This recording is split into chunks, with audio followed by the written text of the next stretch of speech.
اللهم صل على محمد وآل محمد اعوذ باللہ من الشیطان الرجیم بسم اللہ الرحمن الرحیم ان اللہ و ملائکۃ یصلون علی النبی یا ایھا الذین آمنوا صلوا علیہ وسلموا تسلیما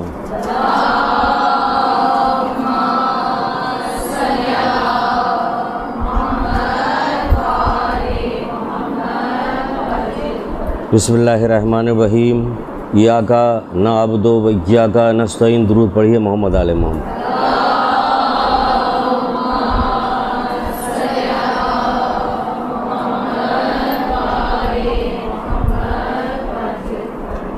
آج ساتویں امام موسیٰ غازی علیہ السلام کی شہادت کی تاریخ ہے۔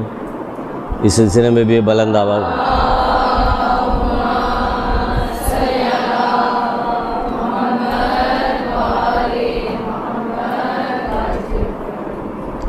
معراج کے سلسلے میں باتیں ہوں گی، اور کچھ یہ ہے کہ ساتویں امام کے سلسلے میں بات ہوگی۔ ساتویں امام کے سلسلے میں ایک حدیث سے گفتگو کا آغاز کرتے ہیں۔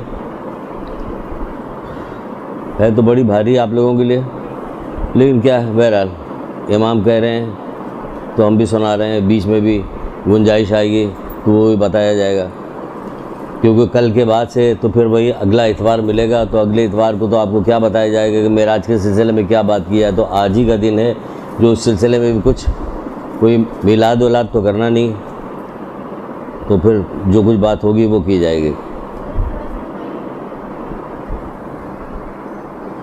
کیا کریں، مائک کو کیا ہو رہا ہے؟ ہماری آواز تو ایسی ہی اتنی تیز ہوتی ہے، اس میں مائک اگر ہٹا بھی دیا جائے تو کوئی فرق نہیں پڑتا میرے خیال سے۔ بہرحال جیسا کہ قرآن کی آیت بھی ہے کہ پروردگار نے رسول خدا صلی اللہ علیہ وآلہ وسلم کو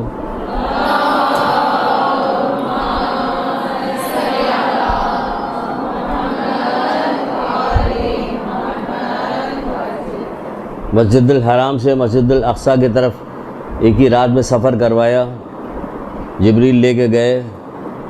بہت ساری چیزیں آپ سنتی رہتی ہیں، کچھ چیزیں ہیں جو نہیں سنتی، نہ سنائی جاتی ہے، تو آج ارادہ یہی ہے کہ وہی سنایا جائے، کسی کو اچھا لگے یا نہ لگے، شاید اچھا نہ لگنے کی وجہ سے نہیں سنایا جاتا۔ لے کے گئے، پھر وہاں پہ بہت ساری جگہیں تھیں جہاں انبیاءوں کو نماز پڑھائی، نماز پڑھانے کے بعد پھر آگے کی طرف سفر کرتے ہوئے گئے، یا راستے میں بہت سارے مناظر دیکھتے ہوئے گئے، یہاں تک کہ ایسا مقام پہ بھی پہنچے کہ جہاں پہ جبریل نے ساتھ چھوڑ دیا، کہا اللہ کے رسول اب اس سے آگے ہم نہیں جا سکتے، اگر ہم ایک پور بھی ہم نے قدم آگے بڑھایا، مچھر کے پر کے برابر بھی قدم آگے بڑھایا تو ہمارے بالوں پر جل جائیں گے۔ یعنی کہ جبریل جیسا فرشتہ بھی جو بڑا عظیم فرشتہ ہے وہ اب اس کے آگے نہیں جا سکتا۔ گیا کون؟ محمد مصطفیٰ صلی اللہ علیہ وآلہ وسلم۔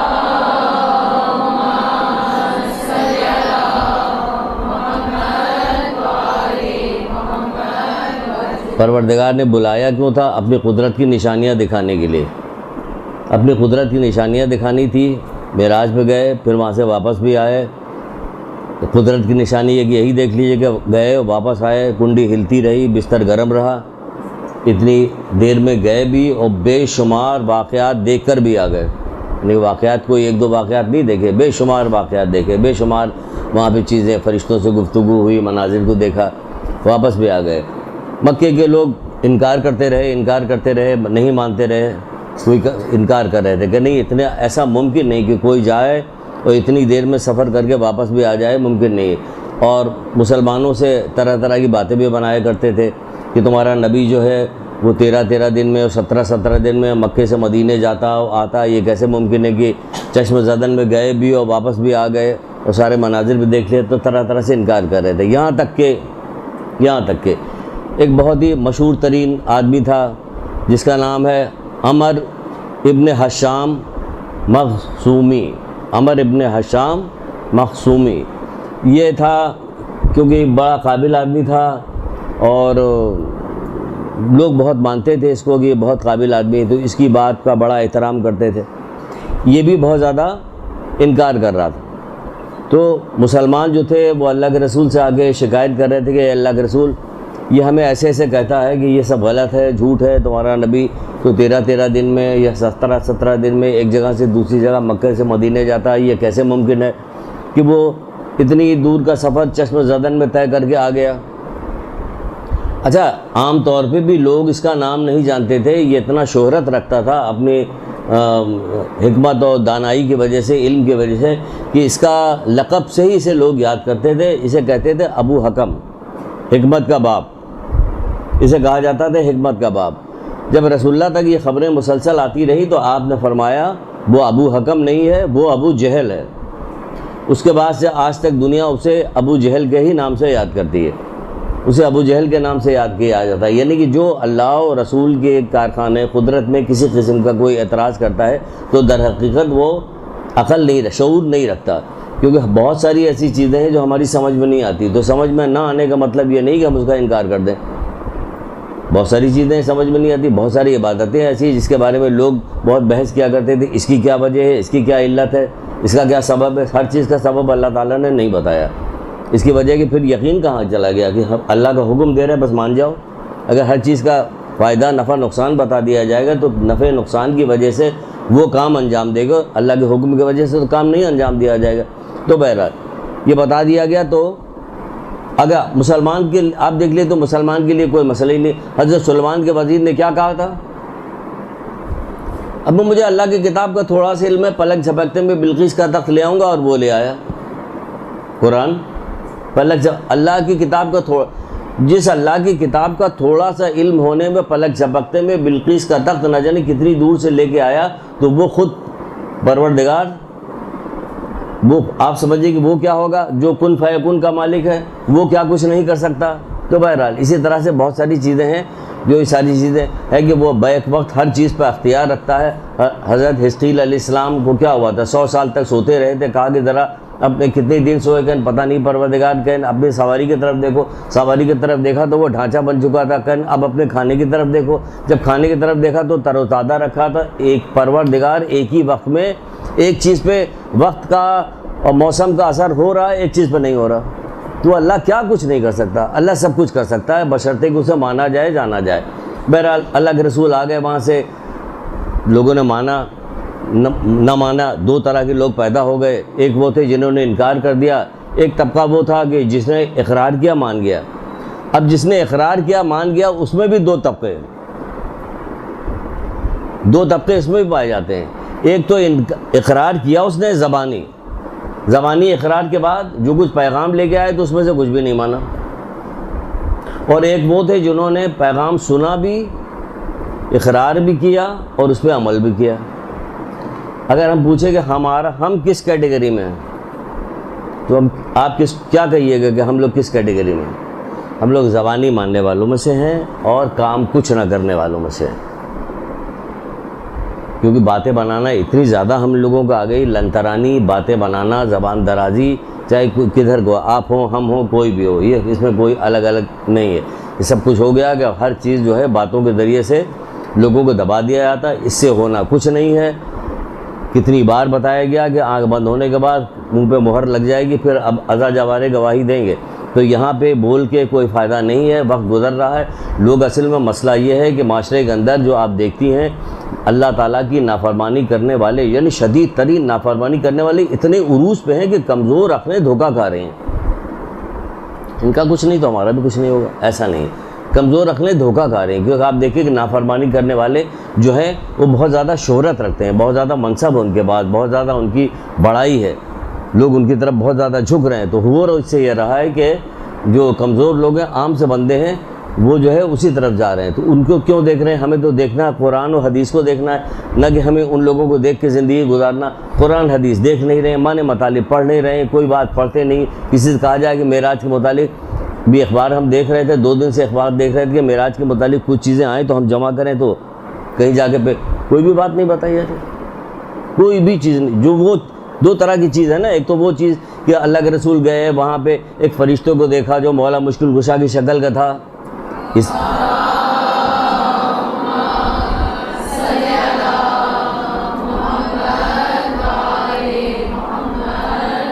پروردگار جو گفتگو کر رہا تھا حضرت علی کے لہجے میں بات کی جا رہی تھی، کعبہ کو بالکل قریب یہ ساری چیزیں تو بیان کی جاتی ہیں، ان کے یہاں تو خیر یہ بھی نہیں بیان کیا جاتا، وہ ساری چیزیں بیان کی، لیکن اس کے علاوہ وہ کیا چیزیں ہیں جو ہمارے لیے کچھ ہمارے لیے بھی پیغام لے کے آئے، کتابوں میں لکھا ہوا، کتاب اگر پڑھیے کہ اللہ کے رسول نے بہت سارے سوال پروردگار سے کیے، اس سوال کا جواب دیا، اس میں ہمارے لیے بہت ساری حکمتیں موجود ہیں، کچھ چیزیں ایسی جو مناظر دکھائے گئے اپنی آنکھوں سے جو ہونے والے ہیں، پروردگار نے دکھائے کہ تمہاری امت کے قوم کے لوگوں کے ساتھ کیا کیا ہونے والا، جاؤ جا کے انہیں ڈراؤ، جا کے انہیں بتاؤ، ان سے کہو کہ یہ دیکھ کیا ہے، کتاب میں بھی لکھا ہوا، وہ دیکھ کے بھی آئے، وہ گواہی بھی دے رہے ہیں، اس کے باوجود بھی ہم نہ مانیں، کہ نہ ماننا تو دور کی بات، ہم نے سنا ہی نہیں تو مانیں گے کیا؟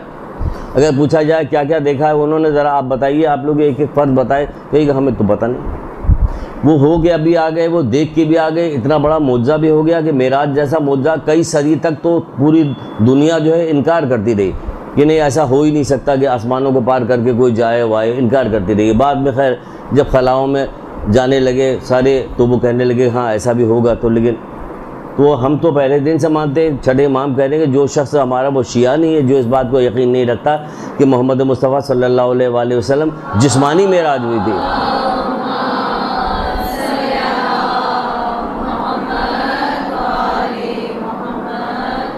منع کر رہے ہیں کہ وہ ہمارا شیعہ نہیں، جو جسمانی معراج کا قائل نہیں ہے، جو ہماری شفاعت کا قائل نہیں ہے، جو قبر میں سوال و جواب کا قائل نہیں، وہ ہمارا شیعہ نہیں ہے۔ تو یہ پتہ ہمیں تو پہلے دن سے بتایا گیا کہ جسمانی معراج یعنی گئے تھے بھی آئے پھر، لیکن وہ ہوا کیا، گئے تھے آئے تھے، کیا دیکھا کیا سنا، وہ ہمیں نہیں بتایا گیا۔ تو بہت ساری چیزیں دیکھی تھی، اس میں سے سب سے پہلی چیز ہم آپ کو بتائیں کہ دیکھا کیا تھا، کچھ چیزیں آپ کو بتاتے ہیں دیکھنے والی، پھر کچھ چیزیں بتاتے ہیں کہ سوال و جواب میں کیا کیا سوال و جواب ہوا۔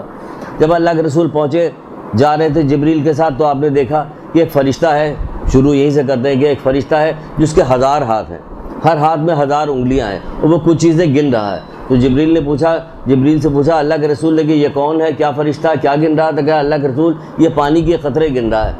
تو اللہ کے رسول اس کے پاس گئے، کہنے لگے تم یہ جب سے دنیا بنی ہے تب سے پانی کے قطرے گرنے گئے؟ ہاں اللہ کے رسول جب سے یہ دنیا بنی خلق ہوئی اس وقت تک ہم پانی کے ایک ایک قطرے کو گنتے ہیں کہ کہاں گر رہا ہے، یہاں تک کہ ریگستان میں ہو، صحرا میں ہو، دریا پہ ہو، آبادی میں ہو، قبرستان میں ہو، جہاں جہاں ایک ایک قطرہ گنتا ہے سب ہم اس کو گنتے ہیں۔ تو اللہ کے رسول نے کہا تمہارا حافظہ کتنا زیادہ اچھا ہے، ظاہر کا حافظہ اچھا تبھی تو گننا بتا رہا ہے کہ ہاں اللہ کے رسول حافظہ تو اچھا ہے، لیکن ایک ثواب ایسا ہے جو ہماری قدرت سے باہر ہے کہ اس کا ثواب ہم نہیں بتا سکتے۔ کہ وہ کیا کہ جب آپ کی امت کے لوگ ایک جگہ جمع ہوتے ہیں اور جمع ہونے کے بعد آپ پر درود پڑھتے ہیں،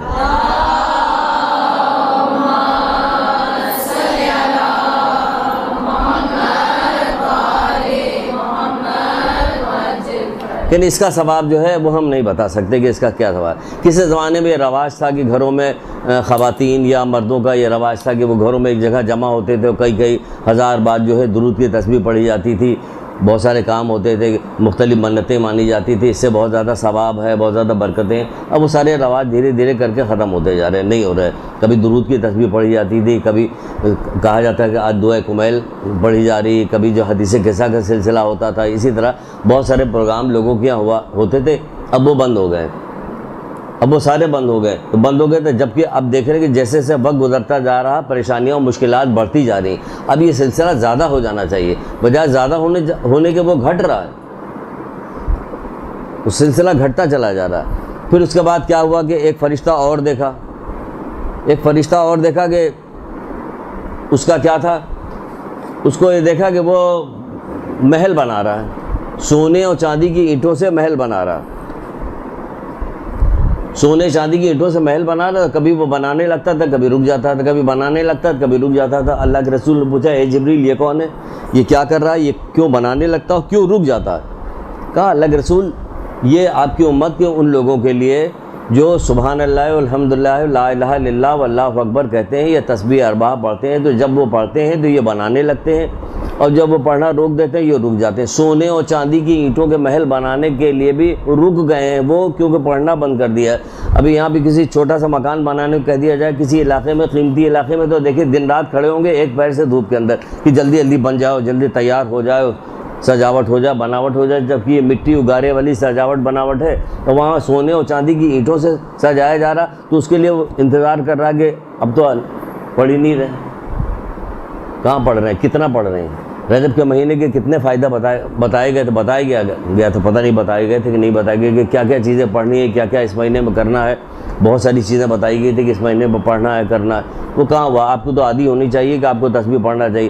آپ کی تو گفتگو منہ سے بات ہی نہیں نکلنی چاہیے، کیونکہ آپ کی تو بعد میں ہر جگہ جو ہے ذکر خدا ہو رہا ہے. تلاوت قرآن ہے یا ذکر خدا ہے اور کچھ ہے نہیں. ابھی کیا ہے؟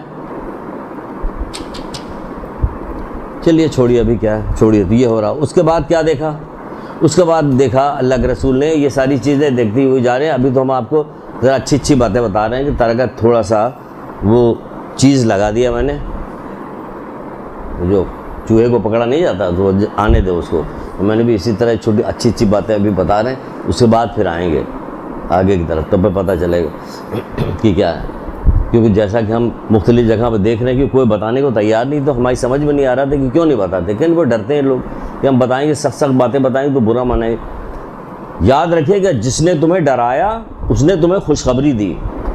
مولا کہہ رہے ہیں جس نے تمہیں ڈرایا اس نے تمہیں خوشخبری دی. یعنی تمہیں ڈرا رہے ہیں، یعنی گناہوں سے تمہیں بچا رہے ہیں. جب تمہیں ڈرا کے گناہوں سے بچا رہے ہیں، تم گناہوں سے بچ رہی تو خوشخبری کہے گی کہ اب تمہارے لیے انعام ہے، جنت ہے، تو تمہیں خوشخبری دی. تو ہم تو اسی کے قائل ہیں. مولانا جو کہا بالکل صحیح کہا کہ اس نے تمہیں خوشخبری دی. ہم خوشخبری دینا ہے، وہ تو دیں گے. بہرحال پھر ایک کیا دیکھا کہ ایک فرشتے کو دیکھا، کتنا عجیب و غریب، جس کا ایک آدھا حصہ برف کا بنا ہوا، آدھا حصہ آگ کا ہے.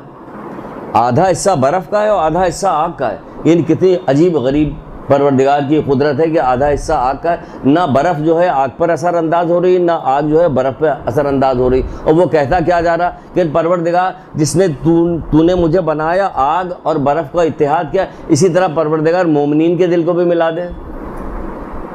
یہاں لڑنے سے فرصت ہی نہیں مومنین کو. وہ فرشتہ دعا مانگ رہا ہے یا چھوٹی چھوٹی بیکار بیہودہ، یعنی کہ جس کا کوئی مطلب نہیں، کوئی سلسلہ نہیں، انا پرستی بھی، صرف لڑائی جھگڑے میں لگے رہے. جبکہ اللہ کے رسول کیا کہتے ہیں؟ رسول خدا صلی اللہ علیہ وآلہ وسلم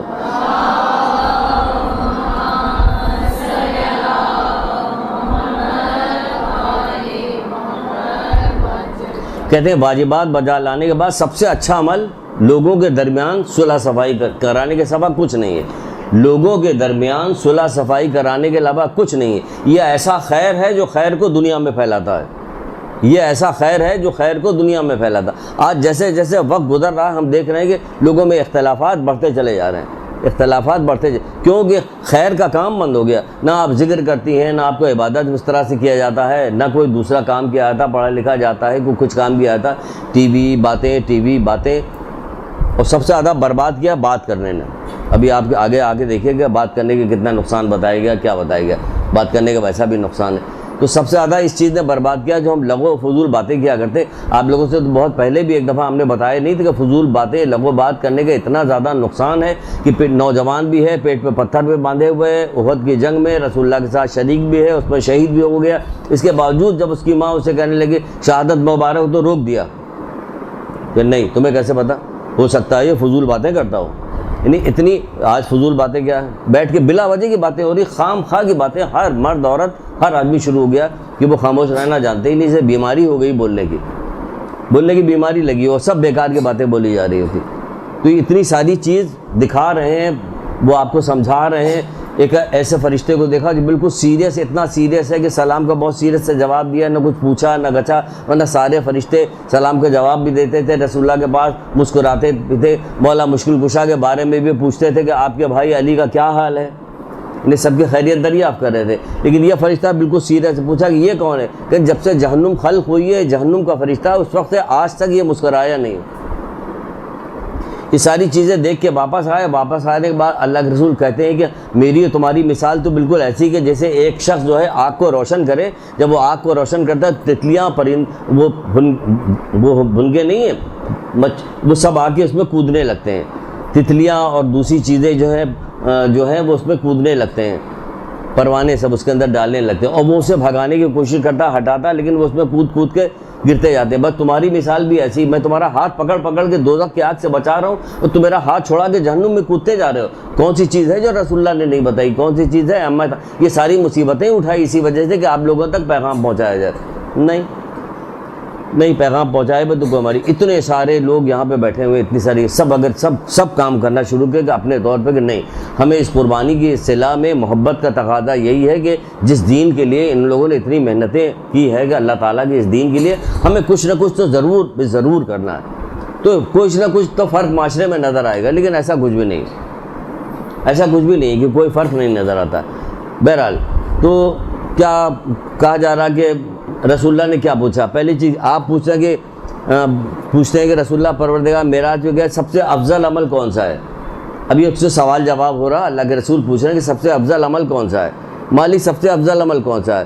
تو پروردگار کی طرف سے اعلان کیا مجھ سے میری تقسیم پہ راضی رہنا, مجھ پہ بھروسہ کرنا سب سے افضل عمل ہے. کیا سمجھ میں آیا؟ کوئی اس کے تو قریب سے بھی نہیں گزرے سمجھ. میری تقسیم پہ راضی رہنا اور مجھ پہ بھروسہ کرنا سب سے افضل عمل ہے.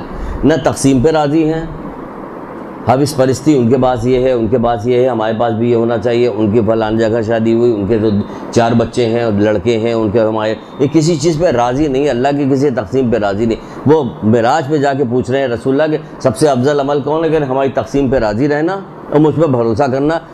وہ جو بندہ نکلا تھا اپنی قبر سے جس کے پر نکل آئے تھے, اس نے کیا جواب دیا تھا جب جنت کے فرشتوں نے اسے قسم دے کے کہا تھا کہ تم کو خدا کی قسم دیتے تم بتاؤ تم کون سا عمل کیا کرتے تھے؟ تو کیا بتایا تھا اس نے؟ ہم اپنی تقدیر کی کمی بیشی پہ راضی رہتے تھے. یہی تو کہا تھا, ہم اپنی تقدیر کمی بیشی راضی رہتے, خوش رہتے. بس صحیح جو ہمارے پاس اب صحیح ہے.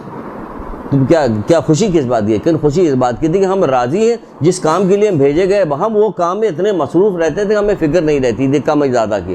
ہمیں تو کم و زیادہ کی فکر زیادہ, جس کام کے لیے بھیجے گئے تو وہ تو ہمارے پاس صحیح نہیں. پھر پوچھا کہ کیا تمہیں معلوم ہے کہ بندہ کس وقت میرے قریب ہوتا ہے؟ پھر پوچھا کہ احمد کیا تمہیں معلوم ہے کہ بندہ کس وقت میرے قریب ہوتا ہے؟ تو آپ نے فرمایا نہیں میرے مالک مجھے نہیں پتہ. کہا اللہ تعالیٰ نے ارشاد فرمایا جب وہ بھوکا ہوتا ہے یا سجدے میں ہوتا ہے. بھوکا یعنی روزے سے ہوتا ہے یا سجدے میں ہوتا ہے. سجدے میں سب سے زیادہ بندہ میرے قریب ہوتا ہے. رسول اللہ کہتے ہیں کہ زیادہ سے زیادہ سجدہ کیا کرو کہ سجدہ گناہوں کو اس طرح سے جھاڑ دیتا ہے جس طرح سے ہوا درخت کے پتوں کو گراتی ہے. سجدے کے ذکر ہی نہیں پتہ, بہت سارے اذکار بتائے گئے ہیں سجدے کے کہ سجدے میں ذکر کیجئے لا الہ الا انت سبحانک انی کنت من الظالمین کو کہا جاتا ہے کہ اگر آپ سجدے میں پڑھیے گا اس کو تو کیا ہوتا ہے کہ برزخی آنکھ کھلتی ہے, بہت سارے درجات میں بلندی پیدا ہوتی ہے. دل ہی نہیں لگتا ہوگا, نماز میں دل نہیں لگتا تو سجدے میں کیا دل لگے گا کہ سجدے میں جا کے پڑھے. بہت سارے علماء جو مجتہدین تھے وہ اس ذکر کو جب ان کے پاس ان کے شاگرد آیا کرتے تو وہ بتاتے تھے کہ کہاں سے شروع کرے, کم سے کم 400 دفعہ سے شروع کرو. نہیں 40 دفعہ میں آپ کو پتہ چل جائے گا کیا ہو رہا ہے, 400 دفعہ تو بہت دور کی بات ہے. لیکن بہرحال کوشش کرے گا تبھی تو وہ, اب کوشش جو بھی ہو. پھر فرمایا یہ پالنے والے پہلی عبادت کون سی ہے؟ یعنی اللہ تعالیٰ سے معراج پہ پوچھا جا رہا ہے کہ اللہ کا پروردگار پہلی عبادت کون سی ہے, کون سی عبادت پہلی ہے؟ تو آپ نے فرمایا, کس نے فرمایا؟ پروردگار نے, کہ پہلی عبادت جو ہے کون سی ہے؟ تو آپ نے جواب ملا خاموشی اور روزہ رکھنے سے افضل میرے نزدیک اور کوئی عبادت نہیں. خاموشی اور روزہ رکھنے سے افضل میرے نزدیک اور کوئی عبادت نہیں. محبوب ترین عبادت ہے خاموشی اور روزہ رکھنا. پھر جس امام کی شہادت کی آج تاریخ ہے 7ویں امام موسیٰ کاظم علیہ السلام.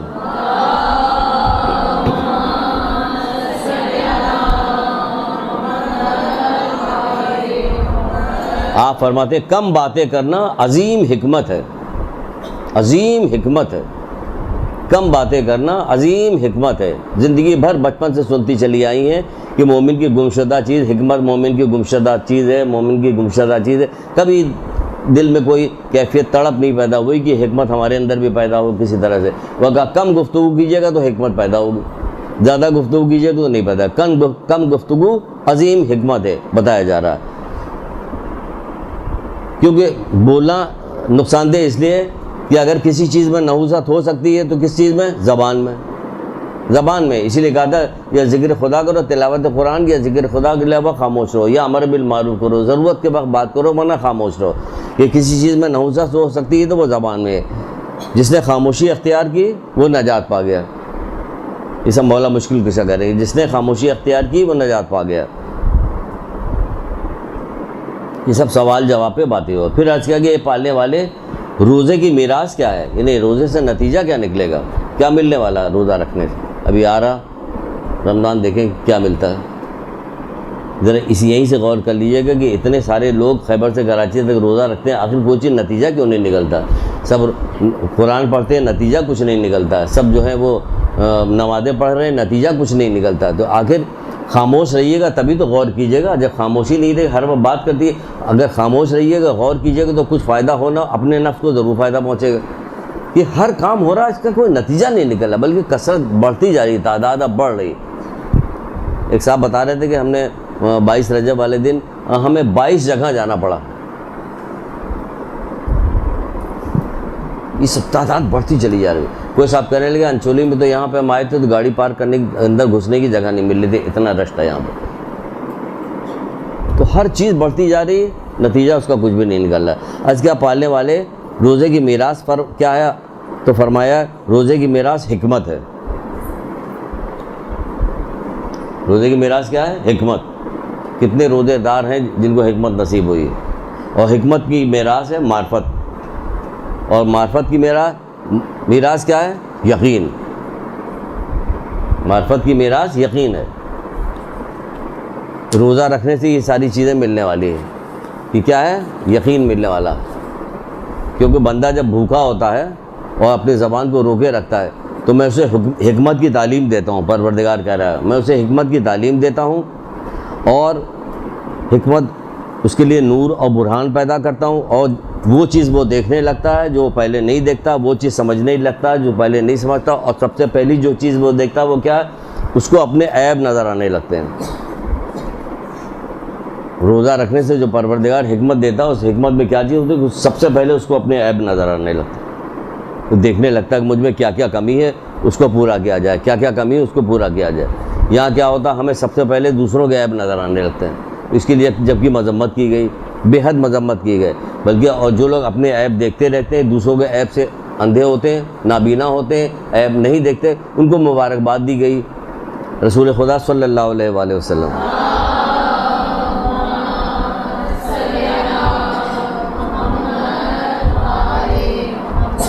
آپ فرماتے ہیں لائق مبارکباد ہے وہ شخص جو اپنے عیب, اس کے جو اپنے عیب ہیں وہ مومن کے عیب کے دیکھنے سے روکے رکھے, روک دے. کسی اور کا عیب وہ نہیں دیکھتا, اس کو اپنے مومن بھائیوں کے عیب سے, عیب گیری سے اسے روکے رکھتا ہے. کس کے, اپنے عیب.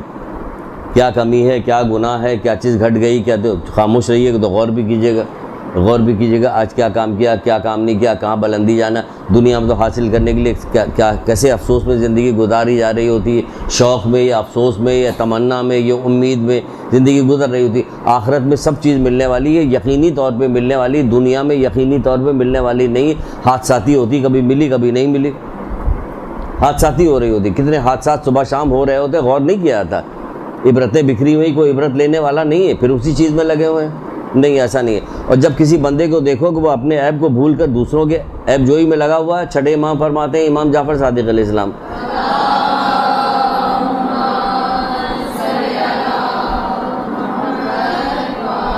جب تم دیکھو کہ کسی بندے کو دیکھو کہ وہ اپنے عیب کو بھول کے دوسروں کے عیب گیری میں لگا ہوا ہے, تو سمجھ لو یہ کسی مصیبت میں گرفتار ہو گیا.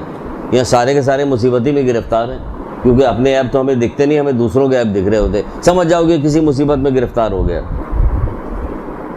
یہ سارے کلمات تو بہت سارے تھے, چند ایک اس میں سے نکال کے آپ کو بتائیں کہ اس میں کیا آپ کو اہم ترین چیز ملی. اہم ترین چیز آپ کو ملی کم کھانا, یعنی روزہ رکھنا اور خاموشی اختیار کرنا. اتنا فائدہ ہے کہ اس میں ہمیں جب اپنے عیب دیکھنے کے لیے, یعنی کہ جو چیز سب سے پہلے کیا چیز دیکھتا ہے بندہ, اللہ پروردگار فرماتا ہے کیا کہہ رہا ہے, یعنی وہ اپنے عیب دیکھنے لگتا ہے. اس میں پہلی حکمت یہ پیدا ہوتی ہے اس کے اندر کہ وہ چھوڑتا ہے اور اپنے نفع نقصان کی طرف جاتا ہے کہ میرا نفع کیا ہے, کس میں کہ میرا عیب, تاکہ اس کو ہم ختم کریں. پھر وہاں سے واپس آئے, واپس آنے کے بعد یہ ساری چیز بتائی. ابھی ہوگا کہ کمکمے لگیں گے اور مسجدیں سجائی جائیں گی اور بہت ساری میلاد وغیرہ سب شروع ہو جائے گا, سب تعریف ہوگی. لیکن یہاں کیا ہو رہا ہے کہ جب یہاں اللہ کے رسول آئے تو مولا مشکل کشا حضرت علی علیہ السلام,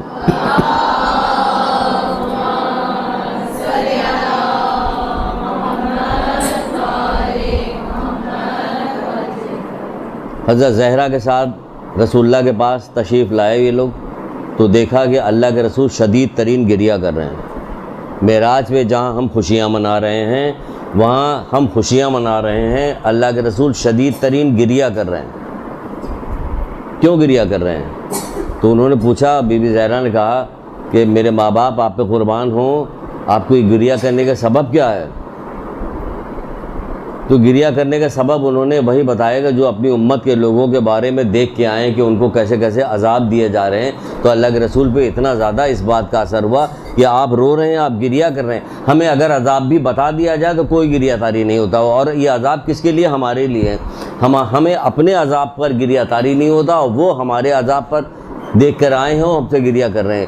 یہ تو محبت کا عالم ہے ہم سے، کہ ہم سے وہ اتنی محبت کرتے ہیں۔ ہمارا یہ عالم ہے کہ ابھی ایک ایک عذاب بتاتے جائیں گے، کوئی بھی اثر نہیں پڑے گا، کہیں بھی نہیں پڑے گا، کوئی اثر ہی نہیں ہوگا کسی کے اوپر۔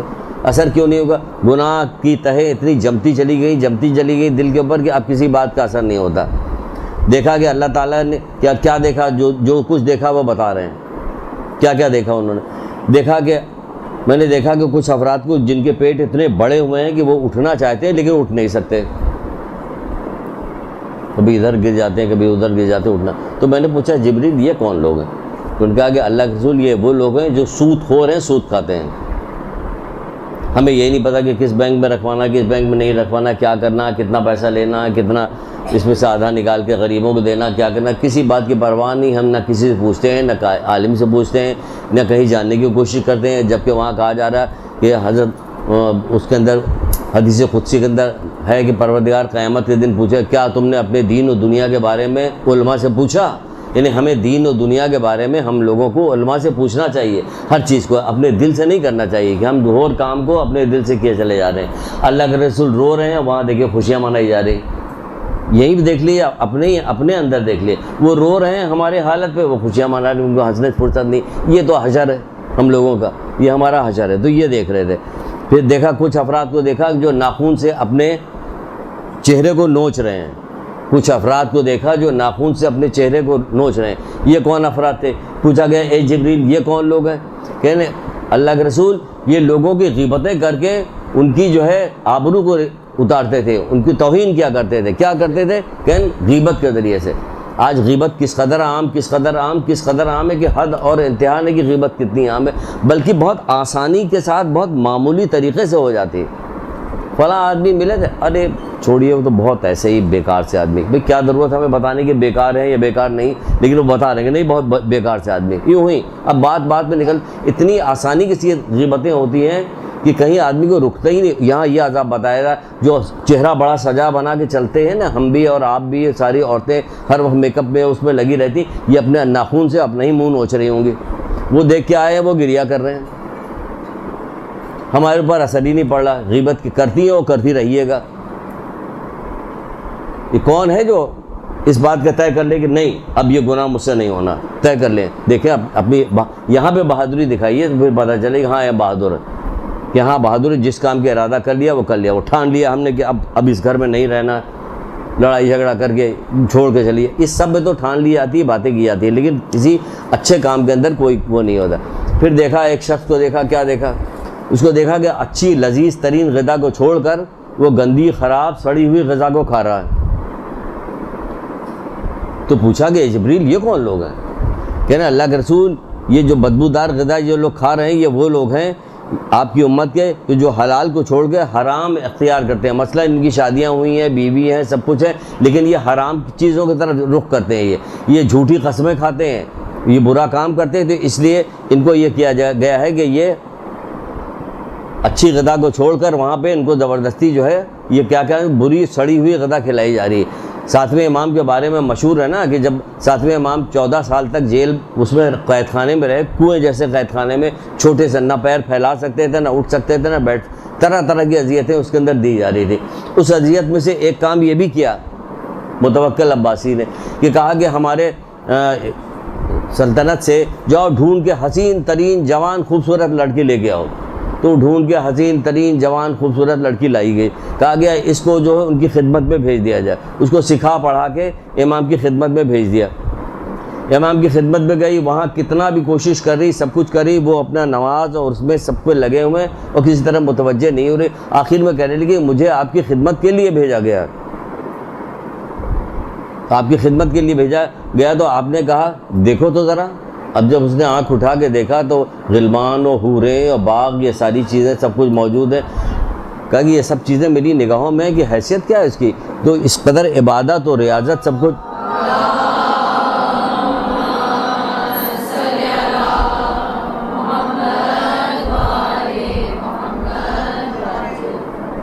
اس کو دیکھنے کے بعد وہ خود بھی پتہ چلا کہ وہ خود بھی سجدے میں چلی گئی اور وہ بھی نماز پہ نماز پڑھنے لگی.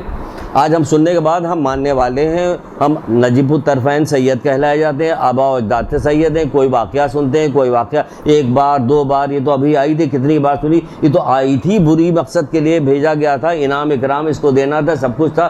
طریقہ کار دیکھا, منقلب ہوئی, منقلب ہونے کے بعد اسی حالت میں بلائی گئی. جب بلائی گئی تو اس نے پوچھا کہ کیا تم نے دیکھا؟ اس نے بتایا کہ میں نے یہ دیکھا. کہا گیا کہ اس کو قید کر دو. بعض روایتوں میں اسے قتل کرا دیا کہ کہیں باہر جا کے یہ لوگوں سے بتائے نہ کہ میں نے یہ دیکھا. تو وہ تو وہاں سجدے میں چلی گئی, قتل بھی ہوگی. ہم سنتے جائیے. ہوا کیا ہے جو سنتے جائیے کوئی اثر نہیں ہو رہا؟ کبھی جائزہ بھی تو لیجئے.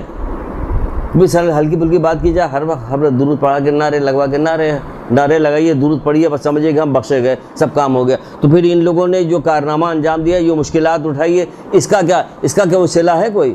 یہ کس لیے اٹھائی, کس سبب سے اٹھائی؟ یہی تو سبب تھا سارا. وہ حرام کو چھوڑ کے, حلال کو چھوڑ کے حرام کی طرف جا رہے تھے. عدت دائی کر کے علامہ ہلی کی ایک کتاب ہے, اس کے اندر ایک روایت لکھی ہے حضرت داؤد علیہ السلام کے, کچھ میرے بندے ایسے کہ جن کی نماز کو میں ان کے منہ پہ مار دوں گا. کیوں؟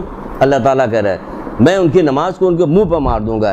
اس لیے منہ پہ مار دوں گا, یہ وہ لوگ ہیں جو دوسروں کی بیویوں کو بری نگاہ سے دیکھتے ہیں. کتنا رواج ہے یہاں پہ, اور اس میں آپ بھی شریک ہیں. اگر کہا جائے کتنا رواج ہے تو ہمارا کیا مطلب؟ بے پردگی کے عالم میں لوگوں کے سامنے آنے کی ضرورت کیا ہے؟ آپ سے مطلب عورتیں, آپ تو ماشاءاللہ سے پردہ کرتی ہیں, اور اللہ آپ کی توفیقات میں اور اضافہ کرے گا, اور اچھا پردہ کرتی رہے. لیکن عورتوں کو دیکھیں نا کہ جو جس عالم میں کیوں آتی ہیں, پھر کہ دوسروں کی نماز و روزہ تبھی تو آیت اللہ دست غیب کی نہیں, ان کی کتاب, جن کی کتاب ہے پیارا گھر, وہ لکھتے ہیں کہ یہ بے پردہ عورت جو نکل کے جا رہی ہوتی ہے در حقیقت اپنے ساتھ ساتھ سینکڑوں لوگوں کے ایمان کو خراب کر رہی ہوتی ہے. اس لیے اس کے پیچھے زمین و آسمان کے فرشتے لعنت بھیجتے ہوئے چل رہے ہوتے. یہ بڑی خوش ہوتی ہے, یہ بڑی خوش ہوتی کہ اشتہار میں میرا وہ آ گیا. یہ بڑی خوش ہوتی کہ ہم فلاں جگہ کام کر رہے ہیں, ہم ٹی وی میں کام کر رہے ہیں, ڈرامے میں کام کر رہے ہیں. یہ ساری چیزیں خوش ہوتی. یہ خوشی کس بات کی ہے؟ تو میں رے کی حکومت انعام میں ملے گی تو بڑے خوش ہیں. آج آپ کو پتہ چلا کہ وہ خوشی کہاں گئی. تو یہ اس خوشی بس اس کو وہیں تک رکھ کے, اس کو آگے پھیلا کے نہیں دیکھا کہ آج ہمارے لیے اس چیز میں کیا سبق پوشیدہ ہے. وہ اس کو سبق کو نہیں نکالتے. ہمارے لیے کیا ہے؟ ہم فرعون کی بات کو فرعونی پہ رکھ کے چھوڑ دیتے ہیں, نمرود کی بات کو نمرود کی. اس کو لے کے آنا چاہیے اور منطبق کرنا چاہیے اپنی زندگیوں سے کہ کہیں ہمارے ساتھ تو کوئی ایسا واقعہ نہیں پیش آ رہا جو ہمیں خبر بھی نہیں ہو رہی. تو کہا جائے کہ اس کی نماز کو ہم اس کے منہ پہ مار دیں گے. کیوں؟ کہ وہ دوسروں کی عورتوں کو بری نگاہ سے دیکھتا ہے. کون بتائے؟ کہہ سکتا ہے کوئی؟ ہاں کہہ سکتا ہے. کہہ تو رہے ہیں, اب کیسے کہے؟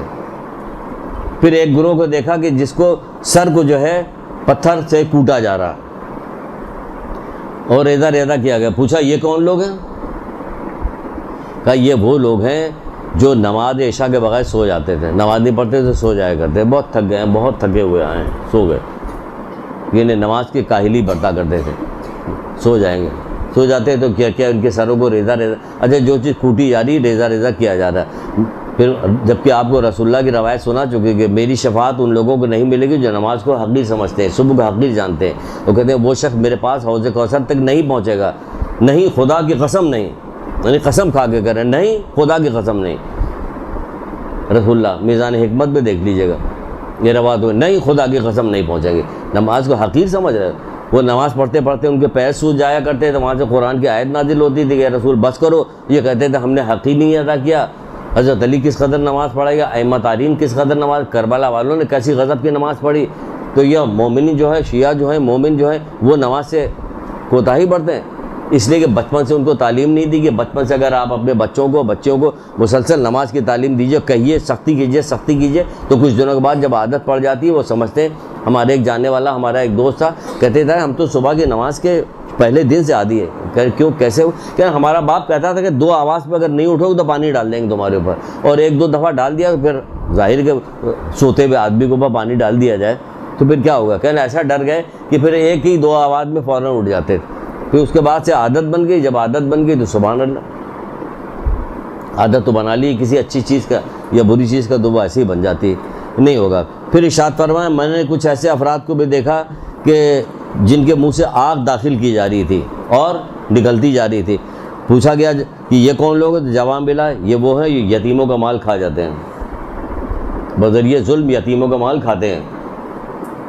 ہمیں کہیں پوچھا جاتا ہے کہ یتیم ہے، بچہ نابالغ ہے، تو اس نابالغ بچے کی چیزوں پہ کس کا اثر ہوگا، کس کا کتنا حصہ ہوگا، کب ہوگا؟ حاکم شرع سے پوچھا جائے جا کے کہ ہمیں کیا کرنا چاہیے، ان سے اجازت لینی ہے؟ کچھ بھی نہیں. جب رہ رہے بس کچھ بھی نہیں پوچھاتا تھا، کچھ بھی نہیں پوچھا تھا. آپ کو شاید سنایا تھا کہ نہیں سنایا تھا کہ حضرت علی علیہ السلام کی آنکھ میں ایک دفعہ بہت زیادہ تکلیف ہوتی، شدید درد ہوا تھا، تو اللہ کے رسول ان کی عیادت کے لیے آئے تھے. پوچھا کیا حال علی؟ کہنا اللہ کے رسول بہت شدید درد ہو رہا. کہنے لگے جب جہنم کا جو فرشتہ ہوگا وہ کافر کی روح قبض کرنے کے لیے آئے گا تو جہنم کے گرز مار کے اس کی روح کو قبض کرے گا. جیسے یہ والی بات سنی حضرت علی اٹھ کے بیٹھ گئے کہ اللہ کے رسول کیا آپ نے کہا؟ دوبارہ تو کہیے. کیا آپ کی امت کے بھی کسی شخص کی جان ایسے نکالی جائے گی؟ کہنا ہاں 3 افراد کی، 3 افراد ہوں گی جن کی جان ایسے ہی نکالی جائے گی. وہ 3 افراد کو ظالم حاکم کی. اب وہ اس حکمرانی سے لے کے گھر تک آ جائے حکمرانی کرنے. مالکن بنی رہتی ہے نا، آپ لوگ بھی گھر کی مالکن ہیں. مالکن ذرا اپنا بھی خیال رکھیے گا کہ کس کے ساتھ کیا ظلم کر رہی، بوڑھوں کے ساتھ کیا کر رہی، بچوں کے ساتھ کیا کر رہی، رشتہ داروں کے ساتھ کیا کر رہی، کام کرنے والیوں کے ساتھ کر رہی. رحم کرو رحم. کیونکہ جب ایک جگہ پوچھا تھا کہ اے اللہ کے رسول، اے محمد کیا تمہیں خبر ہے کہ میں نے تمہیں تمام انبیاء میں سب سے زیادہ فضیلت کیوں دی ہے؟ یہ بھی معراج پہ ہی پوچھا، یہ معراج کا ہی واقعہ ہے کہ تمہیں سب سے زیادہ فضیلت کیوں دی ہے؟ کہ اس لیے حسن اخلاق کی وجہ سے، رحم دلی کی وجہ سے اور سخاوت کی وجہ سے. 3 چیزیں جس کی وجہ سے تم کو ہم نے دیا. تو رحم دلی ہمیں بھی اختیار کرنا چاہیے کہ ہم کیوں انہی کی امت سے. تو کہا کہ سب سے زیادہ جو عذاب یہ کس آپ کی امت کی کن لوگوں پہ ہوگا؟ کہ ظالم حاکم پہ ہوگا، یتیموں کا مال بذریعہ ظلم کھانے والوں کے ساتھ ہوگا، اور کس کا ہوگا؟ جھوٹی گواہی دینے والوں کو. یہ ان کے ساتھ ہے. آپ جائیے منازل آخرت جو کتاب ہے شیخ عباس قمی کی، اس میں دیکھ لیجئے گا، یہ لکھی ہوئی ہے کہ اس کے اندر یہ ہوگا. پھر آگے میں نے اپنی امت کے کچھ افراد کو دیکھا کہ کیا دیکھا کہ فرشتے ان کے پہلو کا گوشت کاٹ کے ان کے منہ میں ڈال رہے ہیں، وہ آگ بنتا جا رہا، وہ آگ بن رہی ہے ان کے، وہ ڈالے وہ آگ بنتا جا. پوچھا یہ کون لوگ ہیں؟ کہ یہ تانا دینے والے، چغلی کھانے والے ہیں. تو اس میں تو مرد سے زیادہ عورتیں شامل ہیں. تانا دینے والے، چغلی کھانے والے جو لوگ ہیں وہ یہ ہیں کہ ان کو زبردستی یہ ان کے پہلو سے ہی گوشت کاٹ کے ان کو دیا جا رہا ہے جو ان کے منہ میں ڈالا جاتا ہے، جو آگ بن رہی. آپ کو بھی ایک روایت اب یہاں پہ دوہرا اس لیے رہیں گے، 100 بار بھی کہیے گا تو کہیے گا جب اللہ ہمیں توفیق نہیں دے گا یا آپ ارادہ نہیں کیجیے گا تو کچھ بھی نہیں کیجیے گا. چلیے 1,00,000 دفعہ کہا جائے، کتنا بھی کہا جائے روزہ رکھو تاکہ تم متقی ہو جاؤ، روزہ رکھے تو تاکہ متقی. آج تک کوئی متقی نظر نہیں آتا کہیں کہ معاشرے میں کہیں متقی نظر آئے. حدیث الشیعہ کی ایک روایت آپ کو بیان نہیں کی تھی کہ جنت البقیع سے رسول خدا صلی اللہ علیہ وآلہ وسلم گزر رہے تھے،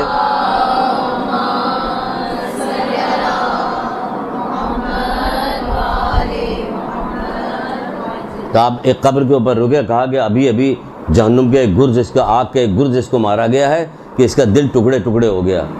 اس کے بعد پھر یہ کہہ کے آگے بڑھے، ایک دوسری قبر کے پاس جا کے رکے اور کہا کہ اگر مجھے تم لوگوں کے دل کے پھٹ جانے کا اندیشہ نہ ہوتا تو میں پروردگار سے دعا کرتا کہ جو آواز میں سن رہا ہوں تم لوگ بھی سنتے.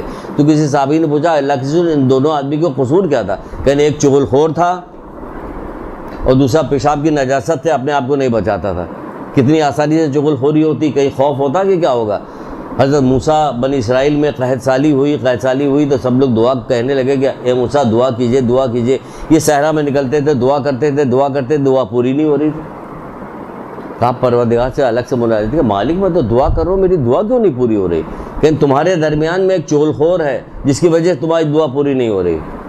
چخنچین چغل خور ہے، عروج سعادت میں روایت موجود ہے، دیکھ لیجئے گا آپ. یعنی چغل خوری اتنی بری چیز ہے جب تک کوئی عذاب نازل نہ ہو جائے ذاتی طور پر تب تک کسی چیز کو سمجھنے کو تیار نہیں ہوتے. اس میں بھی باولے ہو جاتے ہیں، رونے پیٹنے مر جاتے. جب معاشرے میں کچھ دیکھا کیجئے تو اس سے عبرت حاصل کیا. یہ معاشرے کی تو بات بتائی جا رہی ہے کہ وہ حضرت موسیٰ دعا کر رہے ہیں، دعا پوری نہیں ہو رہی.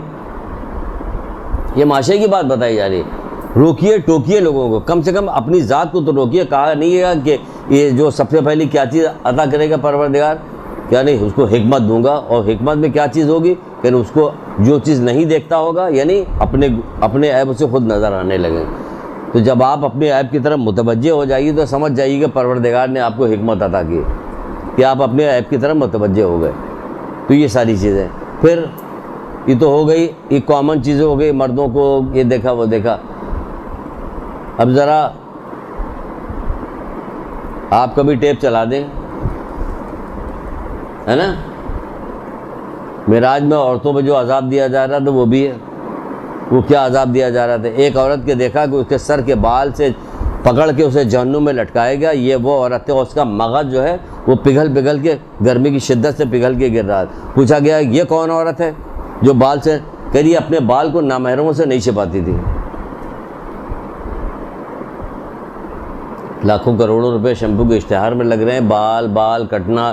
کل ٹی وی پہ دکھا رہے تھے کہ وہاں پہ جلسہ ہونے والا ہے فیصلہ آباد میں، تو ساری عورتیں میک اپ کروا رہی تھی، بال کٹوا رہی، ترشوا رہی تھی کہ ہم جائیں گے جلسے کے اندر۔ کل دکھایا جاتا، اور یہ سب دکھایا بھی جاتا خوب کہ کمزور عقل کے لوگ بگڑتے جائیں۔ کوئی فیشن کر رہا ہے، دیکھو آج اس پر کوئی بولنے والا نہیں۔ یہ آج ہی کل دکھایا جا رہا، تو آج ہی کل معراج کی تاریخ بھی ہے۔ اخبار میں 2 دن سے مسلسل معراج کے سلسلے میں گفتگو آ رہی، یہ نہیں بتائی جا رہی کہ یہ ہوگا، یہ تو نہیں بتایا گیا کہ یہ ہوگا، اور سب کے یہاں بتایا گیا یہ ایسی کوئی چیز نہیں کہ ہمارے یہاں ہے دوسرے کے یہاں نہیں موجود ہے۔ پھر بال سے لٹکائی جائے گی، مغز اس کا پگھل کے گر رہا ہوگا۔ یہ کون ہوگی کہ اپنے جو بال کو نامحرموں سے نہیں چھپاتی؟ یہ وہ عورت ہے، بے پردہ عورت، اللہ کی نگاہ میں کوئی قدر و منزلت نہیں رکھتی۔ اللہ کی نگاہ میں کوئی قدر، وہیں جا کے وہ سیاستدان کو اپنی شکل دکھانے کے لیے میک اپ بھی کرایا جا رہا، بال بھی کٹوایا جا رہا ہے، جویلریز بھی خریدی جا رہی، اس پہ دکھایا جا رہا، پرس بھی خرید رہے ہیں، اچھے کپڑے بھی خریدے جا رہے ہیں، کس کو؟ ان کو دکھانے کے لیے۔ اور جو اللہ کہہ رہے ہیں اللہ کی نگاہ میں کوئی قدر و منزلت نہیں رکھتی، اللہ کی نگاہ میں جس کی کوئی قدر و منزلت نہیں ہے وہ ہمیں دنیا والوں کا، یعنی ہمارے نزدیک اللہ کی وقت یہ ہو گئی، ہمارے اپنے نزدیک خود دیکھ لیں کہ اللہ کی وقت کیا ہے۔ یہ ہے اللہ کی وقت کہ اللہ کی نگاہ میں تو اس کی کوئی قدر و منزلت نہیں ہے بے پردہ عورت کی۔ اور ہم دیکھیں کس قدر بے پردگی کو عروج دیا جا رہا ہے، کس قدر شباب دیا جا رہا۔ آخری زمانے میں مولا کے وہ قول نہیں کہ آخری زمانے میں جو قیامت کے قریب ہوگا، یہ قیامت کے قریبی زمانہ ہے، ایسی عورتیں ظاہر ہوں گی جو اپنے آپ کو طرح کے آرائش میں مصروف رکھیں گی۔ کوئی دشمن آپ کا نہیں ہوگا، سادگی سے رہیے گا، لپسٹک نہیں لگائیے گا، پاؤڈر نہیں لگائیے گا، میک اپ نہیں، کوئی آپ کا دشمن نہیں ہے، اور کوئی ان لوگوں کا دوست نہیں بنا ہوا۔ یہ جو بہت ان کے پیچھے 2000 آدمی ساتھ چل رہے، جب گھر سے نکلتی تو نکلتے گھر تک چھوڑ، کوئی ایسا نہیں ہوتا۔ جو جس کا دشمن ہوتا وہ اس کا دشمنی کر رہا ہوتا ہمیشہ کے لیے۔ تو کہا جا رہا ہے کہ آخری زمانے میں جو قیامت کے قریب ہوگا، ایسی عورتیں ظاہر ہوں گی جو اپنے آپ کو طرح کی آرائشوں میں مصروف رکھیں گے، عریانیت میں مبتلا ہوں گی، دین سے بالکل بے بہرا ہوں گی، فتنوں میں داخل ہونے والی ہوں گی، خواہشات کی طرف مائل ہوں گی، لذتوں کی طرف راغب ہوں گی، حرام کو حلال جاننے والی ہوں گی، جبکہ وہ جہنم میں جانے والی ہوں گی۔ اللہ تعالیٰ کے قانون کو مذاق بنایا ہوا، سب نے مذاق بنایا ہوا، انہیں مذاق بنا لیا کہ قرآن مذاق بن گیا، حدیثیں مذاق بن گئی، 1,24,000 انبیاء کی ساری قربانیاں مذاق بن گئیں، ائمہ تعلیم کے، یعنی ہم لوگ تو زیادہ پھنسنے والوں میں سے ہیں اگر ہمارا یہ حال ہوگا کہ تمہارے لوگوں نے کیسی قربانیاں دیں۔ تو یہ دیکھیے کس کام کے لیے؟ اس کام کے لیے کیا داخل کیا جا رہا ہے، اس کام کے لیے کیا جا رہا ہے۔ پھر کیا ہوگا؟ ایک عورت کو دیکھا جو زبان کے ذریعے سے لٹکی ہوئی تھی، اس کی حلق میں جہنم کی مشروب ٹپکایا جا رہا تھا۔ زبان کے ذریعے سے لٹکی ہوئی تھی اور حلق میں جہنم کا مشروب ٹپکایا جا رہا تھا۔ پوچھا یہ کون عورت ہے؟ کہا گیا یہ وہ عورت ہے جو اپنے شوہر سے جسارت کرتی تھی اور سوء ادب سے پیش آتی تھی۔ اب تو کوئی حیثیت بھی نہیں رہے گی، کسی کوئی بات نہیں رہے گی، بہت معمولی چیز ہوگی۔ پہلے فرینک میں بدتمیزی شروع ہوتی، فرینک ہوتے ہوتے جب لڑائیاں شروع ہو جاتی تو وہ لڑائی بھی ہونے لگتی۔ اب تو بدتمیزی کرنا نہیں کرنا کوئی مسئلہ ہی نہیں بن گیا، عورت مرد برابر ہیں، عورت مرد برابر، یہ کہہ کے اس نوبت تک لے کے چلے گئے ہیں کہ وہ سمجھتی برابر کہاں سے ہے۔ جب معراج پہ ہی تو گئے تھے رسول اللہ، تو کہنے لگے اے محمد کہہ دینا باپ، ان اور لڑکیوں کے باپ سے کہہ دینا کہ ہم نے انہی کو ہم نے پیدا کیا، ہم ہی انہیں رزق دیتے ہیں۔ یعنی آپ کے فضائل میں وہاں سے گفتگو کر کے نیچے بھیجے گئے کہ ان سے کہنے کہ دل تنگ نہ ہو گئے، بیٹیوں کے جو بیٹیاں رکھنے والے جو لوگ ہیں ان سے کہنا کہ دل تک نہ ہو کہ ہم نے انہیں پیدا کیا، یعنی آپ کے یہ ساری چیزیں فضائل میں بیان ہو رہی. جس نے تمہیں ڈرایا اس نے تمہیں خوشخبری دی، فضائل میں بیان ہو رہا. وہ اللہ تعالیٰ وہاں پہ کہہ رہا، رسول اللہ وہاں پہ کہہ رہے کہ جس کے آگے بیٹی ہو اس کو اچھی تعلیم دے، اس کو اچھے اخلاق سکھائے، اس کو رہنے سہنے کا اچھے سہولت فراہم کرے، یہ بیٹی اسے دوزخ کی آگ سے بچائے گی. یہ دوزخ کی آگ سے بچانے والی ہے، دوزخ کی آگ میں جل رہی ہے. یہ ہوا کیا کہ وہ سارا نظام بگاڑا گیا. یہ جو دوزخ کی آگ سے بچانے والی ہوگی وہ دوزخ کی آگ میں جل رہی ہے اور جلا رہی ہے، دونوں کام کر رہی ہے. کیا زبان درازی ہو رہی. اسی لیے بالکل ابتدا میں ہی زبان کے متعلق بتا دیا تھا کہ دیکھیں خاموشی عظیم ترین حکمت، خاموشی عظیم ترین. پہلی عبادت خاموشی، روزہ رکھنا خاموشی، پہلی عبادت بتائی جا رہی ہے، روزہ رکھنا خاموشی. پھر کیا کہا جا رہا ہے کہ میں نے کچھ عورتوں کو دیکھا کہ جن کے ہاتھ پیر بندھے ہوئے ہیں اور ان کے گرد سانپ بچھو لپٹے ہوئے ہیں. ایک اگر پلاسٹک کا بھی پھینک دیا جائے نا پھر پتہ چل جائے، بھگدڑ مچ جائے. یہاں پہ کتنا بتایا جا رہا ہے، کون کہہ رہا، اللہ کے رسول کہہ رہے، کون کہہ رہا، اللہ کے رسول کہہ رہے. سن کوئی اثر ہی نہیں. اثر ہو پتہ چلے کہ وہ کام چھوڑ دے تو پتہ چلے کہ ہاں اثر ہو گیا. کہ سانپ بچھو لپٹے ہوئے ہیں. ابھی خبر میں پتہ چلے کہ ایک خاتون کہنے لگی ہمیں دفنائیے گا تو دن کے وقت دفنائیے گا. میں نے کہا دن کو کیا ہوگا، پہلے اللہ یہ خوشخبری تو لائے کہ تمہیں دفن کریں ہم، پھر بعد میں دیکھا جائے گا دن ہوگا جو رات ہوگی. دن کو بھائی دن کو کیوں دفنائے گا، میں اندھیرے سے بڑا ڈر لگتا. بھائی جب بند کر دیا جائے گا اندھیرا تو ہو گیا، جب چاروں طرف سے بند کر دیا تو اندھیرا. اعمال کی روشنی پیدا کرو، اعمال کی روشنی پیدا کرو. کہا نہیں جاتا کہ جو کثرت کے ساتھ درود پڑھے گا تو یہ درود کیا کرے گا، اس کی قبر میں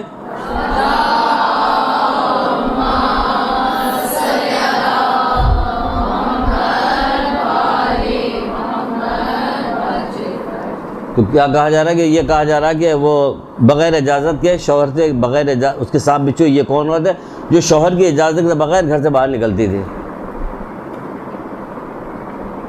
ضرورت ہی نہیں، کوئی پوچھنے کی ضرورت ہی نہیں، ذرا بھی نہیں، کیونکہ بہت معمولی چیز ہے. آپ کو یاد ہوگا کہ ایک عورت تھی جس کا شوہر باہر چلا گیا تھا، تو پھر کیا ہوا تھا کہ اس کا باپ بیمار پڑا تو اس کا بھائی آیا کہنے لگا بابا بیمار ہے چل کے دیکھ لو. تو اس نے کہا کہ ہم کیسے جائیں، ہمارا شوہر تو باہر گیا ہوا، کس سے اجازت دے. کہا اچھا جاؤ اللہ کے رسول سے اجازت لے کے آؤ. اللہ کے رسول جو تھے وہ تصرف رکھتے تھے ہر چیز پہ، اگر اجازت دے دیتے تو دے دیتے. لیکن کیا قیامت تک کے لیے بات پیغام پہنچانا تھا لوگوں کے لیے. کس کے لیے پتہ نہیں کس کے لیے پہنچانا تھا. کہیں جو مان جائے خوش نصیب اسی کے لیے پہنچانا تھا، جو نہیں مانے تو وہ بد نصیبی ہے. تو وہ گئے تو اللہ کے رسول منع کر دیا کہ ہم کیسے اجازت دے سکتے ہیں، اس کا شوہر تو نہیں ہے. بہت بیمار ہوا، یہ آخری وقت تک آ گیا. پھر بھائی آیا، آتا گیا جاتا گیا کہ اب تو بالکل آخری وقت ہو گیا چل کے دیکھ لو. پھر وہ گیا اللہ کے رسول کے بعد، پھر اجازت لے، پھر اجازت نہیں ملی، یہاں تک کہ باپ مر گیا. جب باپ مر گیا تو کہا چلو بڑے باپ کا منہ دیکھ لو چل کے. وہ گیا پوچھنے کے لیے، پھر انہوں نے کہا کہ نہیں میں کیسے اجازت، یہیں تک کہ دفنا دیا گیا. آج کیا ہوتا ہے سب بھائی سب مل کے اس کو دفنا دیتے، اس کے گھر والوں کو، شوہر کو، ساس کو، سب کو دفنا دیتے کہ تم جانے نہیں دے رہے ہو. آج یہاں الٹا کام ہوتا ہے، یہ دفنا دیے جاتے ہیں. وہ دفنا دیا گیا، آئی گئی بات ختم ہو گئی. ایک دن وہ لڑکا مسجد نبوی کے سامنے سے گزر رہا تھا، رسول اللہ بیٹھے ہوئے تھے، بلائے کہ یہاں آؤ. وہ لڑکا آیا، کہنے لگا اپنی بہن کو خوشخبری دے دو کہ جب اس کا باپ مرا ہے تو جہنم کے فرشتے اس پہ عذاب دینے کے لیے چلے کہ اللہ تعالیٰ کا حکم کیا کہ رک جاؤ. اس کی بیٹی نے ایک ایسا کام انجام دیا، حکم کی تعمیل کی تھی کہ اس کی وجہ سے ہم نے اس کے سارے گناہ معاف کر دیے.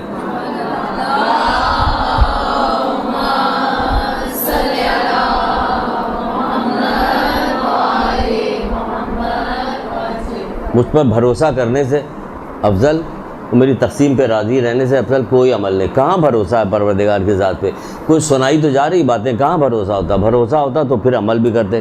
پھر ایک عورت کو دیکھا کہ جس کا سر سور سے ملتا جلتا تھا، اس کا باقی دھڑ جو تھا گدھے کی طرح تھا. خوف کہیں پیدا ہو رہا کہ اگر ہمیں ایسا بنا دیا جائے. بھی یہ کیا کام کیا تھا؟ اس کا سبب یہ تھا فتنے اٹھاتی تھی اور جھوٹ بولتی تھی. کتنا صبح سے شام تک جھوٹ بولا. بہت سارے جھوٹ ایسے ہوتے ہیں جو فتنے ہوتے ہیں، اور اس سے کیا ہوتا ہے کہ پتہ نہیں کیا کیا خرابیاں پیدا ہو جاتی ہیں، نسلیں خراب ہو جاتی ہیں. اچھا رشتہ لگنے والا تھا یا کوئی چیز ہونے والی تھی، کچھ اور کام ہونے والا تھا، دعا تعویذ کرانے والوں کے یہاں جاتی، وہاں بھی جھوٹ بولا جاتا ہے. جھوٹ بولے اتنا روتی کہ وہ بیچارہ سمجھتا ہے، بیچارہ تو خیر نہیں، وہ سمجھتے ہیں کہ شاید سچ کہہ رہی ہے. کبھی فیصلہ ایک طرفہ نہیں ہوتا. تو یہ کیا کام کیا کرتی تھی؟ کہنے یہ باقی سر اس کا گدھے کے ساتھ تھا. اس کا سبب یہ تھا کہ فتنے اٹھایا کرتی تھی اور جھوٹ بولتی تھی. فتنے اٹھاتی تھی اور جھوٹ بولتی تھی, اس لیے اس کے اوپر یہ عذاب نازل کیا گیا. پھر ایک عورت کے دیکھا جس کا بدن کا گوشت قینچی سے کاٹا جا رہا اور کاٹ کاٹ کے اسے کھانے پہ مجبور کیا جا رہا. یہ کیوں مجبور کیا جا رہا کیا پتہ ہے؟ کہ وہ اجنبی مردوں کے لیے بناؤ سنگار کیا کرتی تھی. بھائی جو بھی آدمی بناؤ سنگار کر کے گھر سے باہر بے پردہ نکلے گا وہ اجنبی تو مرد ہیں سارے کے سارے, ان کے لیے بناؤ سنگار کیا کرتے تھے, اس لیے ان کے ساتھ یہ کام کیا جا رہا ہے کہ ان کے گوشت. پھر کچھ عورتوں کو دیکھا کہ سانپ بچھو ان کے گھیرے ہوئے ہیں, چاروں طرف سے انہیں گھیرے. یہ وہ عورتیں تھیں جو پاکیزگی اور ناپاکیزگی کا خیال نہیں کرتی تھی اور نماز بھی نہیں پڑھتی تھی. بچے کا پیشاب یہ وہ ہر طرح کی جتنی نجاست تھی, کسی چیز کے بارے میں نہ معلومات تھی, نہ پوچھا تھا, نہ کچھ کیا تھا, تو کیا کہتی ان تمام چیزوں کا خیال نہیں کرتی تھی, جس کی وجہ سے ان کی طرف سانپ بچھو لگے ہوئے ہیں. کس قدر غضب کا سناٹا ہے, ظاہر بات ہی ایسی ہو رہی کہ اس میں سناٹا ہونا چاہیے, اتنے غضب کا سناٹا. پھر کچھ عورتوں کو دیکھا جو کتے کے شکل کی تھی, ان کے حلق میں آگ ڈالی جا رہی تھی. یہ کون عورتیں تھیں؟ کس کی ہمت ہے جو بیان کیا؟ دیکھیں ہم نے ہمت کر کے بیان کرنا شروع کر دیا ہے ساری چیزیں, کہ دیکھا جائے گا کیا ہوتا ہے. کوئی ڈر جائے گا, کوئی ایک بھی سیدھا ہو جائے گا, کسی ایک نے بھی اس پہ سبق حاصل کر لیا, کسی ایک نے بھی کوئی نیک عمل کر لیا, تو ہو سکتا ہے کہ پروردگار اس کی وجہ سے اے علی اگر تمہارے ہاتھوں ایک فرد بھی ہدایت پا جائے. یاد آئی کتنی بار حدیث تو ہم دہراتے ہیں, اے علی اگر تمہارے ہاتھوں ایک فرد بھی ہدایت پا جائے تو آسمان سے آنے والی روشنی جن چیز سب سے افضل ہے, نیچے حدیث لگائی بھی گئی, سب سے افضل ہے. تو ہم نے کہا چلو شاید کوئی ایک کا کام ہو جائے, کوئی بھلا ہو جائے. پھر کیا کہا جا رہا کہ نماز دیا. پھر کچھ عورتوں کو دیکھا کتے کی شکل کی تھی, ان کے حلق میں آگ ٹپکائی جا رہی تھی. یہ عورتیں تھیں گانے بجانے والیاں تھیں. یہاں گانے بجانے کے کتنا رواج بڑھتا جا رہا, گانے بجانے کا بھی رواج بڑھتا ہے. وہ ہم کہتے نہیں, ہم کہ ان قریب وہ وقت آنے والا ہے, کوئی دوا کا جو اشتہار ہوگا اس میں بھی گانا بجانا چلا ہے. وہ عورت گاتی ہوئی آئے گی, ہمارا بچہ بیمار ہے, گٹار لیے ہوئے ڈاکٹر کے پاس, تو وہ کہے گا پیناڈول کھا لو. پھر وہ گانا گا کے وہ کہیں گے پیناڈول کھا لو. یہ اب ایک وقت آ گیا کہ یہ بھی ہوگا, پھر گاتے بجاتے ہوئے جائیں گے رشتہ داروں کیا کہنے کے لیے بانسری لے کے کہ ابا کا انتقال ہو گیا.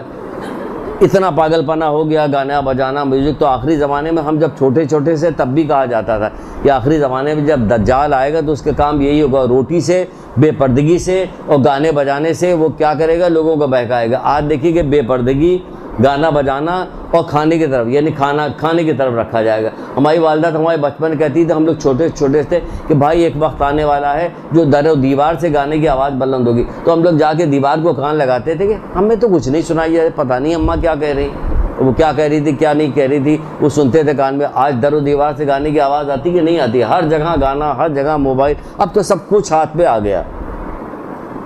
جسے خوف خدا ہوگا, جو سمجھتا ہوگا کہ اللہ اس کے رسول نے منع کیا, پروردگار اسے پسند نہیں کرتا, رسول خدا صلی اللہ علیہ وآلہ وسلم نے.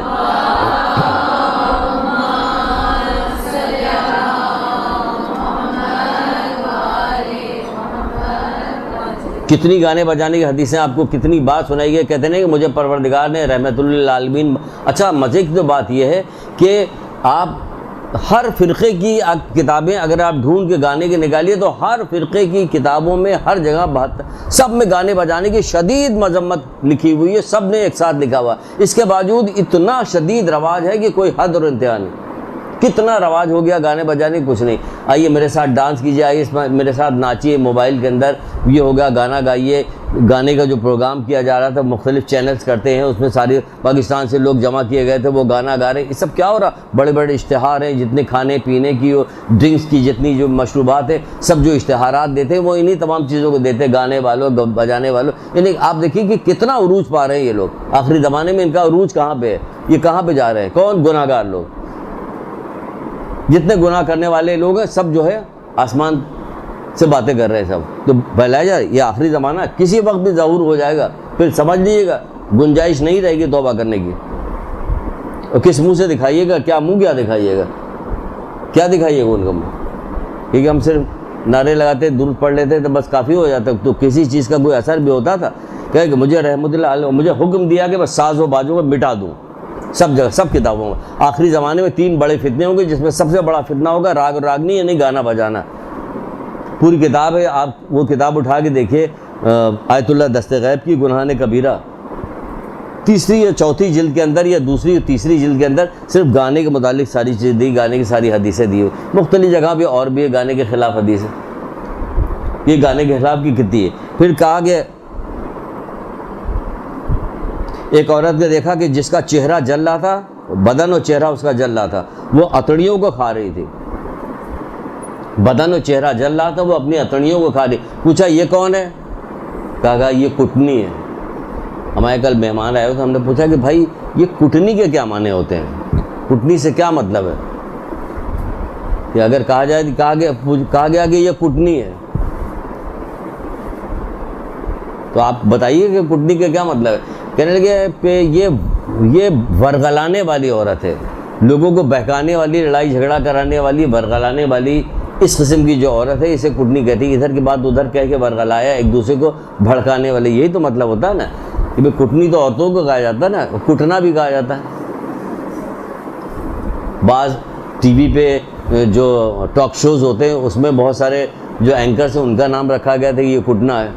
یعنی کہ کوئی ایک دوسرے کو ایسے سوال جواب کرتا تھا کہ دونوں میں لڑائیاں ہونے لگتی تھی. یہ بہت سارے یہ اس میں ہوتا تھا کہ کچھ ایسا سوال آپ سے کیا ان سے کیا تو جس سے کیا لڑائی جھگڑا ہونے لگا. تو کیا یہ کون ہے؟ کہ یہ وہ عورتیں ہیں کہ جو کٹنی عورتیں ہیں.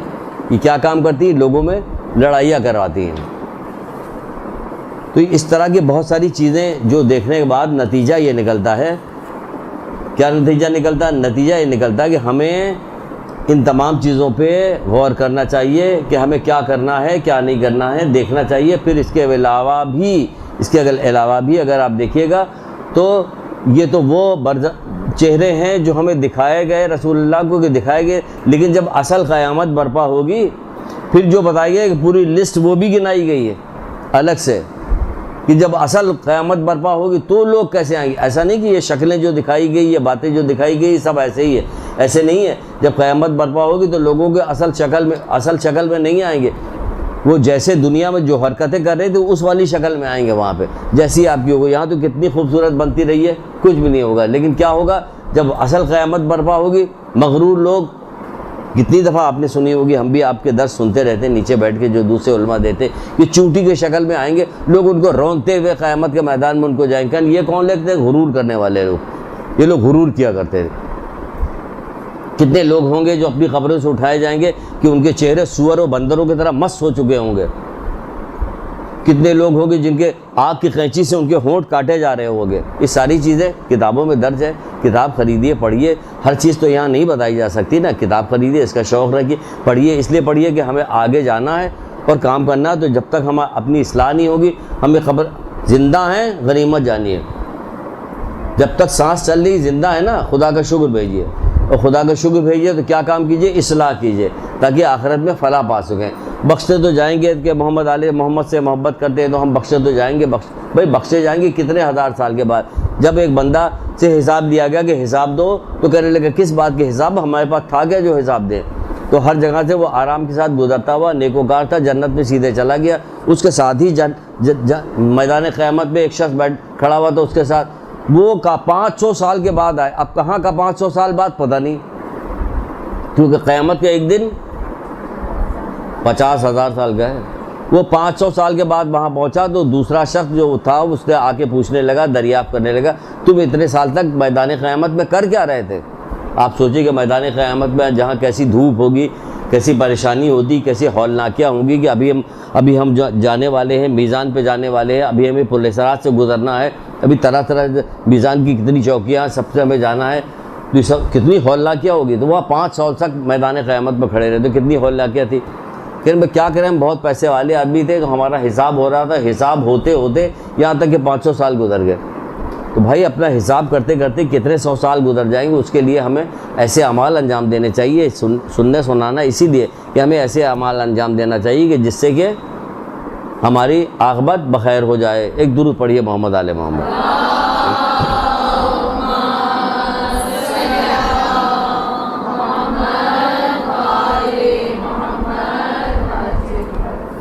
جی کتاب ہے معراج، آیت اللہ دست غیب کی لکھی ہوئی پوری کتاب ہے. خریدیے. بہت ساری باقی کتنی چیزیں چھوڑ دی کتنی چیزیں اس میں سے کٹ کر کر کے بیان کی کہ کچھ بیان کرنے میں پڑھنے میں اور ہے کہ وہ آپ پڑھ لیجیے گا، بیان کرنے میں اور ہے کہ کہاں بیان کیا جا سکتا نہیں کیا جا سکتا۔ تو اگر آپ اس کی تفصیل پڑھنا چاہتی ہیں، دیکھنا چاہتی ہیں، تو یہ معراج آیت اللہ دست غیب کی کتابیں خریدیے، پڑھیے، اور پڑھنا بھی چاہیے کہ ہمارے نبی کو معراج ہوئی، کتنی عظمت ملی۔ اب ہماری معراج کیا ہے بتائیے؟ حدیث ہے نماز مومن کی معراج ہے، نماز مومن کی، لیکن نماز کیا کام کرتی ہے؟ بس تبھی معراج ہے، یاد رکھیے گا، نماز مومن کی معراج ہے، لیکن نماز کیا کام کرتی ہے؟ بے حیائی و بری باتوں سے باز رکھتی ہے۔ اگر بے حیائی بری باتوں سے باز نہیں رہ رہے ہیں تو یہ معراج نہیں ہو رہی۔ بہت ساری لوگوں کو کیا کرتے ہیں، حدیث الشیعہ کی روایت تھی، کیا روایت تھی؟ جب تک تم نماز بے حیائی بری بات سے نہیں روکتی تو تمہیں اللہ سے قریب کرنے کے بجائے بس تو وہ علی معراج جو ہے وہی ہماری معراج ہے، نماز کہ جو ہمیں اللہ تعالیٰ سے قریب کر رہی ہے، اللہ تعالیٰ سے دور کرنے والی نماز نہیں۔ یہ جتنے عیب سارے گنائے گئے ہیں، سارے بتائے گئے ہیں، اس کو سب سمجھیے، اس کو دل پہ لیجیے، خوف زدہ ہوئیے، تاکہ ان تمام چیزوں کو ہم چھوڑیں، اور چھوڑنے کے بعد ہم جو ہے ایسے مقام تک پہنچ سکیں جس کے لیے ان لوگوں نے قربانی دی تھی کہ ہمارے ماننے والے ایسے ہو جائیں۔ درود پڑھیے محمد آل محمد۔